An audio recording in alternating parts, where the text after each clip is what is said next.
Details చూద్దాం. శ్రీకాకుళం జిల్లా నరసన్నపేటలో ఎల్లుండి సీఎం చంద్రబాబు పర్యటించనున్నారు. స్వర్ణాంధ్ర స్వచ్ఛాంధ్ర కార్యక్రమంలో సీఎం పాల్గొని ఘన వ్యర్థాల నిర్వహణ కేంద్రాన్ని ప్రారంభిస్తారు. సీఎం పర్యటన ఏర్పాట్లను ఎమ్మెల్యే బగ్గు రమణమూర్తి పరిశీలించారు. తామరపల్లి వద్ద ఏర్పాటు చేసిన హెలీప్యాడ్ పనులను పరిశీలించారు. ఆయన పర్యటనకు సంబంధించిన పనులను జిల్లా కలెక్టర్, జిల్లా ఎస్పీ అధికారులు సమన్వయంతో చేస్తున్నారని చెప్పారు. సీఎం రాకతో ఆ ప్రాంతం మరింత అభివృద్ధి చెందుతుందని ఆశాభావం వ్యక్తం చేశారు ఎమ్మెల్యే బగ్గు రమణమూర్తి.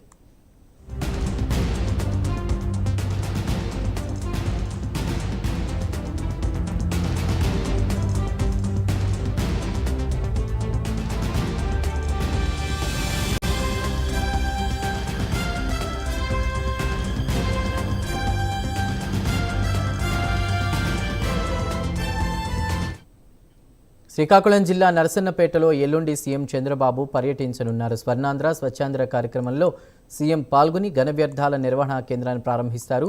సీఎం పర్యటన ఏర్పాట్లను ఎమ్మెల్యే బగ్గు రమణమూర్తి పరిశీలించారు.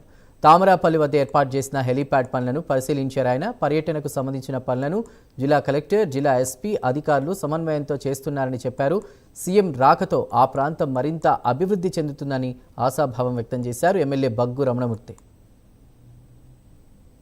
ముఖ్యమంత్రి నారా చంద్రబాబు నాయుడు గారు ఈ నెల 16వ తారీఖు శనివారం ఈ స్వచ్ఛాంధ్ర స్వర్ణాంధ్రలో భాగంగా నర్సన్నపేట పట్టణానికి రావడం చాలా సంతోషకరం.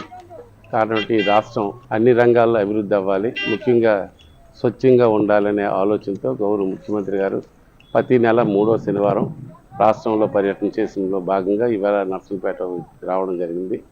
మరి చీఫ్ మినిస్టర్ గారి ప్రోగ్రాము ఎప్పుడా అని మొత్తం నర్సన్నపేట పట్టణ ప్రజానీకం, నర్సన్నపేట నియోజకవర్గంలో ఉండే ప్రజలు ఎదురు చూస్తున్నారు వారికి స్వాగతం పలకడానికి. అలాగే ప్రజావేదిక అక్కడ మన ఎస్ఎల్ వారి స్థలంలో ఏర్పాటు చేయడం జరిగింది. అవి కలిపి తుది దశకు వచ్చి పనులు ప్రారంభించడం జరిగింది. అలాగే హెలీప్యాడ్ కలిపి ఇవాళ ఏర్పాటు అయిపోయింది. ఈ రాత్రి సరికి మొత్తం అంతా హ్యాండ్ ఓవర్ చేస్తాం. మరి అన్ని ఏర్పాట్లు పూర్తి చేసుకుంటున్నాం.